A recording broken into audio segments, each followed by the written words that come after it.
Rumah sakit kalau Kalau- apa? Pertama ada demam. Demam ya. Terus kedua, begitu ada darah di dalam tinja, walaupun satu kali segera bawa ke rumah sakit. Bawa ke rumah sakit. Karena ya. itu pasti ada kelainan. Intinya bukan diare. Biasa ya. Ya. Oke. Terus kalau anaknya itu muntah. Muntah. Nah kalau dari bawah udah keluar ya, dari atas nggak bisa masuk, pasti Oke. terjadi dehidrasi. Harus rumah sakit ya. Harus Biar rumah tidak sakit. semakin memburuk ya. Iya.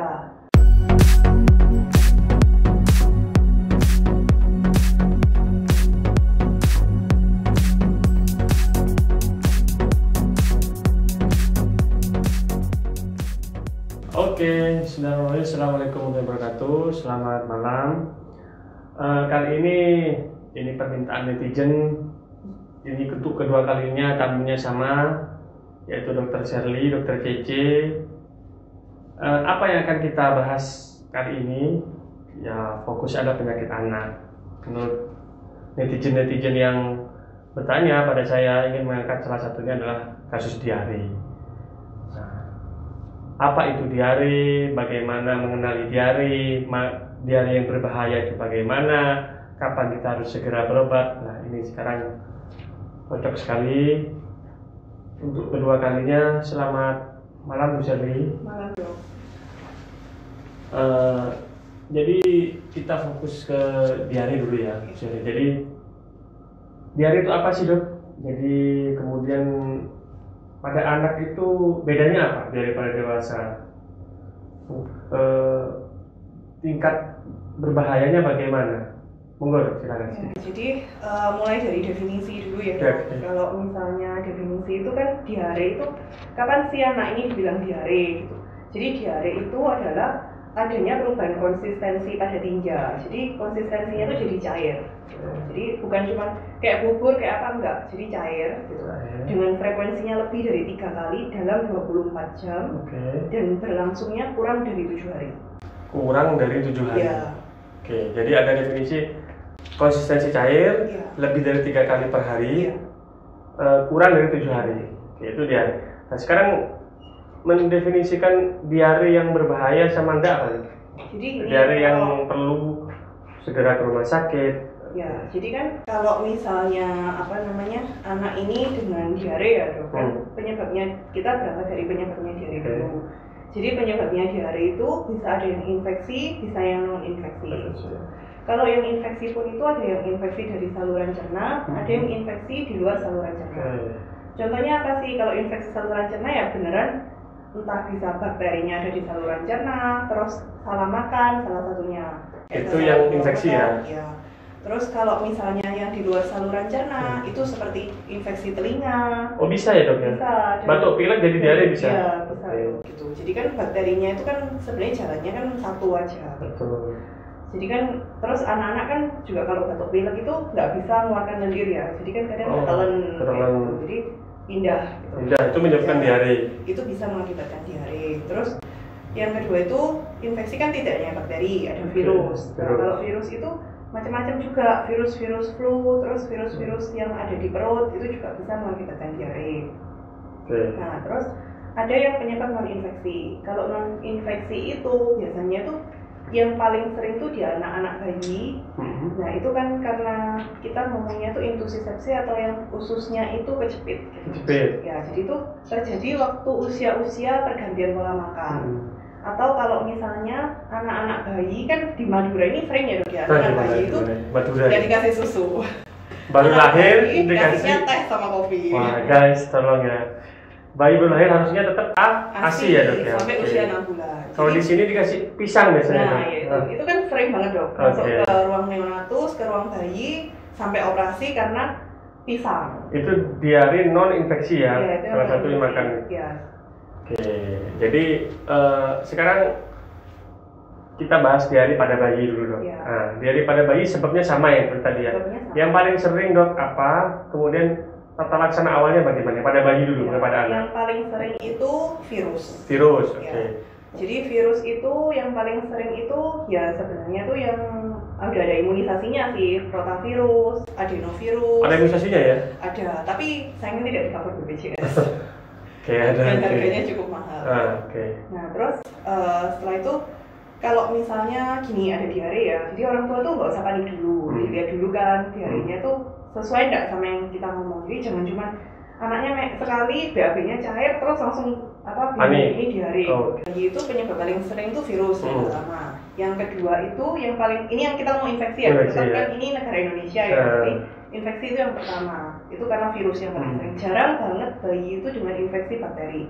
Kenapa kok kayak gitu? Ya kan yang bersihin orang tuanya ya. Misalkan orang tua udah cukup hati-hati kalau sama bayi, cukup bersih lah gitu. Dan bayi masih belum bisa merangkak-merangkak sendiri, masukin tangan ke mulut juga masih belum bisa. Terus yang kedua itu penyebab terseringnya tuh ya karena kesalahan susu. Kesalahan susu ya. Jadi ASI itu kan yang terbaik untuk bayi. Ya nggak ada lah susu ibu yang nggak cocok untuk anaknya sendiri. Nah terus kalau misalnya masalah gini, kalau di Madura ini seringnya tuh orang tua tuh merasa bangga kalau bisa belikan susu formula untuk anak. Padahal yang paling baik adalah ASI. Kalau masuk susu formula itu kan susu sapi ya, lah kan anak manusia bukan anaknya sapi. Guys, ingat guys. Jadi kan ya kalau ada resiko nggak cocok ya pasti ada. Nanti bisa jadi apa? Ya mulai dari diare, lama nggak bisa BAB, anaknya kolik atau nyeri perut, tidurnya nggak enak, jadi itu bisa semua. Gatal-gatal dong? Bisa juga, alergi susu. Itu nanti sama dokter Pak. Jadi pada bayi, review sedikit, pada bayi paling sering itu infeksi ya dok ya? Sekarang yang non infeksi tadi susu ya dok ya? Sekarang penata laksanaan dok, tindakan apa nih kalau ada ternyata anak saya diare 3 kali, lebih dari 3 kali, itu tindakan pertama apa dok? Jadi dilihat dulu ya, kan kalau diare itu tidak harus ke rumah sakit untuk hari pertama. Hari pertama. Selama anaknya itu nggak ada demam, terus bisa minum. Ya, jadi nggak muntah gitu. Kalau misalnya muntah kan semua makan minuman nggak ada yang masuk. Terus diarenya tidak ada darah. Ya. Jadi lihat dulu kalau memang itu dalam ibunya melihat 3 ini itu masih ada, itu artinya anak ini bisa ditata laksana sementara di rumah. Ya, terus gimana sih cara mengobatinya pertama kalau di rumah? Ya, itu bisa kalau anak bayi kurang dari 6 bulan tetap ASI, nggak ada minuman selain ASI. Namanya kan juga ASI eksklusif. Berarti kalau tidak ada lendir, tidak ada darah, tidak ada demam, tidak ada yang tadi itu, kasih ASI aja ya? Kasih ASI. Itu tetap ASI gitu. Jadi tiap kali kalau anaknya habis main ceret didadain untuk penggantian. Untuk penggantian cairan. Kalau anak usia di atas 6 bulan kan sudah minum makanan dan minuman selain ASI ya. Nah itu pemberiannya yang pertama adalah Oralit. Oralit ya. Kalau selain, lah sampai berapa lama itu dok diberikan? Misalnya udah 2 hari masih aja terus. Terus ada kondisi yang ini harus ke rumah sakit. Itu kondisi seperti apa? Nah itu nanti orang tuanya itu perlu melihat. Jadi kan kasih dulu Oralit. Jadi ini untuk orang tua itu kan pasti kalau yang selama hamil kan dapat buku pink yang dari KIA itu loh. Nah, buku pink KIA itu dibuka. Jadi tidak cuma ke bidan dibawa terus pulang rumah masuk ke lemari. Itu yang sering kan. Nah di dalam buku itu ada tata laksana diare untuk anak. Itu dengan pemberian Oralit. Terus gimana sih cara pemberian Oralit kalau untuk di rumah? Ya kalau kita pakai hitungan dokter anak sih 10 mili per kilo berat badan. Kalau buat gampangnya untuk anak usia kurang dari 1 tahun itu Oralitnya setengah gelas. Kalau untuk anak usia lebih dari 1 tahun Oralitnya 1 gelas. Jadi kalau 1 saset Oralit yang ada di pasaran, ada di puskesmas itu dok, itu biasa dilarutkan sama 200 cc air. Nah itu setengah gelas untuk kurang dari 1 tahun, 1 gelas untuk lebih dari 1 tahun. Lanjut dok, kapan dibawa ke rumah sakit? Terus dibawa ke rumah sakit kalau apa? Pertama ada demam ya. Terus kedua begitu ada darah di dalam tinja, walaupun 1 kali segera bawa ke rumah sakit. Karena itu pasti ada kelainan. Intinya bukan diare biasa ya. Terus kalau anaknya itu muntah. Nah kalau dari bawah udah keluar ya dari atas nggak bisa masuk, pasti terjadi dehidrasi. Harus rumah sakit ya. Biar tidak semakin memburuk ya. Iya. Nah terus orang tua di rumah itu perlu kalau diarenya lebih dari 48 jam sih dok, tetap berlangsung lebih dari 3 kali, biasanya segera ke rumah sakit juga. Karena itu intinya bukan diare virus biasa. Kalau lebih dari 3 kali ya? Iya, dalam 2 kali 24 jam. Saya ulangin para teman-teman, kalau ada demam, ada darah, lebih dari 3 kali, ada muntah, harap segera dibawa ke rumah sakit. Ada nggak dok pengalaman jenengan? Kalau keterlambat itu apa sih risikonya di UGD atau untuk perawatan, risiko terlambat penapasan diare apa dok? Ya, jadi komplikasi yang utama dari diare itu adalah dehidrasi. Dehidrasi. Ya, apa sih dehidrasi itu? Nah, dehidrasi itu artinya kekurangan cairan di dalam tubuh. Kita bagi 3 dehidrasi itu, ringan, sedang, sama berat. Ya. Kalau yang ringan tuh anaknya biasanya masih baik-baik aja, gitu. Cuman ibunya tuh biasanya bibirnya anakku kok kering ya, itu gejala paling gampang. Tapi anaknya masih sadar baik, bisa nangis, masih mau minum, tambah haus, jadi minta minum terus. Nah itu masuk dehidrasi ringan. Kalau seperti itu mau dirawat jalan, biasanya masih kita izinkan untuk rawat jalan. Ya, kalau dehidrasi sedang, ini yang mulai perlu penata laksanaan di rumah sakit. Gitu. Dehidrasi sedang itu biasanya bibirnya kering itu sudah pasti ya. Terus mulai turgor kulit atau kalau dipencet gini kulitnya ini itu longgar, nggak bisa langsung kembali. Matanya mulai cowok. Ya. Terus habis gitu anaknya itu kalau nangis air matanya itu mulai berkurang. Kencingnya yang keluar, ya ini yang susah dok. Kalau kencing kan biasanya e-nya di pampers ya, orang tua nggak tahu itu atau kencing gitu. Nah itu kalau dehidrasi sedang itu mulai ada pengurangan buang air kecil. Resiko dehidrasi apa dok? Kalau resiko dehidrasi, kalau yang orang awam yang perlu tahu pertama ya, kalau dehidrasi ya bisa sampai kematian gitu. Tapi yang pertama masuk ke UGD, infusnya kok susah ya, itu bukan perawatnya nggak bisa nginfus, tapi karena kurang cairan. Jadi bukan perawatnya di sini orang nggak bisa nginfus, rumah sakitnya jelek nih, bukan ya? Ya di sini kan seperti itu. Jadi infus susah itu bukan perawatnya nggak bisa nginfus guys. Jadi kalau infus susah di anak kecil atau bayi yang diare itu bukan karena perawatnya nggak bisa nginfus, rumah sakitnya jelek, itu enggak, tapi karena pembuluh darahnya tuh kolaps atau lengket-lengket semua. Jadi begitu dimasukin jarum pecah, Jadi risiko terlambatan menangani diare mulai dari infusnya susah, dehidrasi. Kalau dehidrasi kan di dalam tubuh itu ada garam tubuh ya dok, yang natrium, kalium itu kan ikut turun juga. Nah kalau turun itu efeknya nanti sampai ke otot jantungnya tuh bisa jadi lemas. Kalau itu misalnya ada komplikasi nih dok, gangguan elektrolit otot jantungnya lemas ya. Itu permanen nggak dok? Misalnya dia sembuh nih, ada nggak kelainan? Kalau masih dehidrasi sedang langsung dibawa, itu kelainan itu bisa balik sembuh. Bisa balik sempurna ya.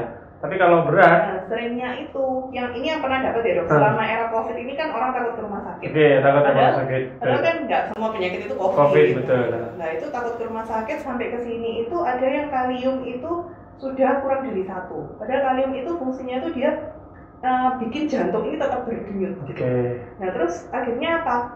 Yaitu kita nggak bisa nolongnya bukan karena nggak masuk cairan atau gimana, tapi kan nggak ada yang bisa memaksakan jantung ini untuk terus berdenyut gitu. Jadi ya kalau sudah kayak gitu, meninggalnya itu bukan karena kelainan elektrolitnya, tapi karena jantungnya sudah nggak bisa bergerak. Wah itu jadi teman-teman ya. Ini informasi yang cukup bagus sekali dari Mbak Sally. Sekarang gini dok, sudah nih diare, ada nggak dok tips-tips lah ya untuk anak kecil, kita fokus ke bayi lah ya, bayi anak di bawah 5 tahun ya. Ini kan era orang daring nih dok. Anak-anak itu kan pesan GoFood, pesan makan di rumah, jadi jajannya di rumah lah sekarang. Bagaimana sih menjaga kesehatan anak di saat di rumah ini, aktivitas istilahnya untuk mencegah penyakit tadi lah, satunya diare gimana? Ya jadi tetap kalau di rumah tetap jaga kebersihan. Cuci tangan sebelum makan, setelah buang air besar, setelah di kamar mandi itu cuci tangan dulu yang pertama. Terus yang kedua jajan ya, nggak ada lah dok anak kecil yang nggak suka jajan. Ada yang nggak suka jajan tuh biasanya orang tuanya udah ke dokter dulu karena anakku kok nggak mau makan kayak gitu. Anak saya suka jajan. Nah, kalau misalnya suka jajan, ya orang tuanya memilihkan, namanya anak kan nggak ngerti. Orang tua yang memilihkan jajanan mana sih yang aman untuk anakku. Yang pertama cari yang bersih. Yang kedua cari itu yang bergizi. Jadi contoh yang bergizi, pilihannya itu ciki atau biskuit ya, pilihnya biskuit dok. Nah, biskuit ya. Kalau biskuit itu kan ada susu, ada telur, ada gula. Kalau cuma ciki kan angin doang dok. Kemudian pola gadget nih dok, gadget sedikit lah. Anak-anak sekarang di rumah tuh main gadget terus, itu gimana? Jadi untuk di luar sedikit. Gadget itu dibatasi dok. Dibatasi ya? Ya untuk anak-anak kurang dari 1 tahun tuh harusnya tidak boleh ada gadget sama sekali. Kecuali kalau misalnya ya orang tuanya ada di luar kota atau apa kan biar lihat muka orang tuanya itu bisa kita kasih, tapi kan tidak lama juga. Itu sedikit aja guys, mumpung ada anak saya. Ya. Nah kalau untuk usia 1-5 tahun ya 2-5 tahun biasanya kita itu gadget itu tidak boleh lebih dari 1 jam per hari. Jadi untuk orang tua yang anaknya tiap makan nonton YouTube. Gimana itu dok? Itu tuh harusnya salah dong. Salah ya. Cuman memang merubah itu nggak bisa langsung dimatiin YouTube-nya ya. Nanti ambil. Nggak mau makan, nggak mau makan. Pelan-pelan tuh mulai dialihkan. Gitu. Jadi batasnya tuh 1 hari 1 jam kan. Terus pasti nanti banyak yang protes loh. Kan sekolahnya sekarang lewat dari HP. Ya. Tapi kan yang dibuka Zoom, bukan game, bukan nonton. YouTubers jangan sebanyak nonton YouTube ya, kecuali channel The Farhad Show. Dan olahraga tetap dong. Olahraga tetap ya. Kan anak-anak olahraganya apa dong? Kalau anak-anak ya bisa kayak diajari saat bermain ya, lari-lari, lompat-lompat itu sudah masuk aktivitas fisik untuk anak-anak. Jadi tidak harus kayak lari di treadmill gitu kan. Kalau sepedaan pun kan kalau di yang rumahnya punya halaman kan bisa dong di halaman. Sekitar 15 menit per hari lah. Saya kira itu sedikit, nanti kita undang lagi lah Mbak Shirley, ini gampang. Kalau ada masukan lagi, ini kan fokusnya ke diare tadi, semoga mungkin tambahan sedikit untuk diare. Jadi gini, yang perlu diingat itu, kalau diare itu, ini sekalian ya dok, kan yang nonton dokter ini pasti ada dokter puskesmas, ya. Jangan lupa yang namanya lintas diare. Apa itu dok? Lintas diare itu ada di buku KIA, ada di buku MTBS, itu tuh sudah banyak di mana-mana. Tapi seringnya orang puskesmas pun itu yang ikut pelatihan lintas diare itu lupa dong. Ya, jadi kalau ada anak diare, pertama tuh lintas diare dulu. Apa sih lintas diare? Ada 5. Yang pertama dijelaskan dulu ke orang tua bahwa diare ini kapan diare yang bahaya, kapan yang enggak. Gimana sih kalau anakku diare, apa yang harus dilakukan di rumah? Petugas kesehatan tuh harus menjelaskan. Terus jaga kebersihan. Terus yang kedua itu pemberian oralit atau rehidrasi. Ya. Kalau anak kurang dari 6 bulan susunya yang ditambah. Kalau misalnya anak lebih dari 6 bulan itu mulai diberikan oralit. Terus yang ketiga makan minum tetap lanjut ya. Jadi makan minum biasa tetap lanjut. Ya, tetap lanjut. Susu tetap lanjut. Gak boleh berhenti gitu ya? Ya, ada boleh. Itu mitos. Mitos ya. Tapi masih banyak loh sampai saat ini. Dan itu orang puskesmas lagi yang ngasih tahu. Kan guys, teman-teman puskesmas tolong lintas diare dipelajari guys. Ya, terus setelah itu pemberian zinc, jangan lupa. Zinc, Terus pemberian antibiotik selektif jika diperlukan. Jadi tidak semua diare itu perlu antibiotik gitu. Kalau memang perlu antibiotik, ke dokter dulu. Periksa dulu. Kalau dari puskesmas lintas diare aja gitu. Karena seringnya gini dok. Zincnya tidak dikasih, tapi antibiotiknya masuk. Padahal yang penting itu zincnya ya. Padahal sampai di rumah sakit anaknya loh cuma di stop semua antibiotik, kasih zinc sembuh.